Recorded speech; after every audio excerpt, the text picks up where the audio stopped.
Bitcoin is moving pretty well so far in 2023, outperforming the S&P 500, the stock market. As long as you don't zoom out, if you zoom out too far, you might see that obviously Bitcoin is still down quite a bit more than the S&P. But with Bitcoin experiencing a little bit of a pump, getting above the $23,000 level or hovering around that now, and people starting to talk about it again, Bitcoin is now not dead anymore. And if you're wondering how many times Bitcoin has died in the past, you can see there's even a website for it because it happens so often. Bitcoin has died 469 times. You can see in this chart right here, these red blips are every time that Bitcoin has died. These like headlines and people talking about it. You can see people in crypto are like kamikaze. This one is crypto died today. Crypto is never coming back. Bitcoin's on the road to irrelevance. Crypto is one big hustle. Bitcoin will go negative, and then that was at about $17,000, and then we rallied to 23. So it's kind of funny to see all the times Bitcoin's died. Every red dot is when it died, and if we zoom out to go all time, you can see there's a lot of red dots, 469 to be exact. And shockingly, every single time that Bitcoin has died, it is came back, and it never actually dies. Just people talking about it do. And just kind of interesting, the first time ever that Bitcoin died was December 15th, 2010. So 13 years ago, Bitcoin died for the first time ever. And I bet all of us wish that we bought Bitcoin on December 15th, 2010 and held it till today, because that would make us a lot of money. And shockingly, Bitcoin didn't die. And you can even compare Bitcoin to something like the internet. Obviously, people who like Bitcoin compare it to the internet because they're two things that can really change the way that the world works. And if we look at these, you can see the internet was doomed to fail over unfulfilled promises, compared to Bitcoin, also doomed to fail. And the internet is just a passing fad. Bitcoin looks like a passing fad. And then you got internet collapse predicted. Cramer dubs Bitcoin collapse. And it's so interesting to see all of the similarities between the two, right?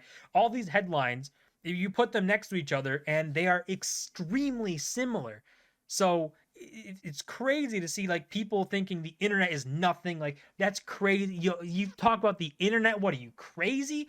And now fast forward to 2023, not a single person can live a day of their life without using the internet. So if we fast forward 20, 30 years from now, maybe there is a world in which not a single person goes about their day without interacting with Bitcoin. I don't think that's too shocking to think. I mean, already Bitcoin has some massive achievements here. You can see the Bitcoin network processed more value than Visa and MasterCard combined. Actually, you see MasterCard 7.7 trillion, Visa 14.1, and Bitcoin did a combined $42 trillion.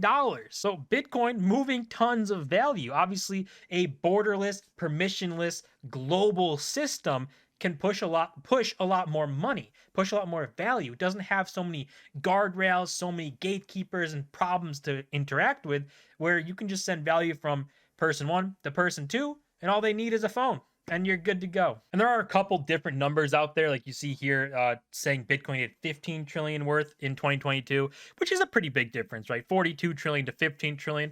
That's a really big difference, but still at 15 trillion, you want to take the lower number. It's still more than Visa and MasterCard. It's still more than them. So Bitcoin is something that's on the up. It's growing, it's moving forward, and it's crazy at the rate at which it's doing it. And right now, the biggest kryptonite that Bitcoin is facing is Jim Cramer, right? Jim Cramer saying he bought again could mark a down move in Bitcoin, because everything Jim Cramer says, the exact opposite happens. It's actually crazy how wrong this guy is. Every single time he says something, the exact opposite happens. It is actually insane. And Jim Cramer might be the kryptonite to like anything, really. Peter Schiff, you don't want to really go down the path of Peter Schiff, right? Turning into a perma bear of someone who hates Bitcoin because they missed out, more than likely. Like him saying here, it's worse than advising people to sell Bitcoin and watching it rally 30% over the next week, owning Bitcoin, watching it rally 30% in 1 week, not selling any, then watching the entire rally reverse and Bitcoin crash below the level originally rallied from. He's making a lot of assumptions right there. But it's just crazy what Peter Schiff talks about Bitcoin. And if you look at what he's done before, he actually did tell people to sell at $3,000, $3,500 per coin at Bitcoin, and then obviously watched it rally. And this is how perma bears are born. When you say, or say you have Bitcoin right now and you bought it at 69K, right? And it fell down to where it's 23 now. And then you sold it and said, this thing's a scam. I hate it. It's so stupid. And then it rallies back up to 69. Then it goes even further and it goes to 100, right? And it keeps going up in price. That's how the perma bears are born. They sell the loss because they either don't believe in it or only got involved in it in a hype cycle because they didn't actually look into what the asset was. They just bought it because someone told them to. And then they watch it go up, and then they get salty because they lost out on the gains, and that's how perma bears are born. So don't become a perma bear, don't freak out, and don't put too much money into Bitcoin or any asset really that you can't afford to let sit there for 5, 10, 20 years, because the less stress you put on that money, the better situation you're going to put yourself in. We've seen people like Michael Saylor say mortgage your house to buy Bitcoin. I think that's moronic. Do not leverage yourself up and take on tons of debt and tons of risk, because if the price does end up going down and you get liquidated, or you are forced to sell to cover some sort of debt or lose your house, you don't want to be in that situation. Put money in that you can afford to let sit there for a decade, and then you have no worries. So don't turn into a perma bear. Don't do stuff just because someone tells you to.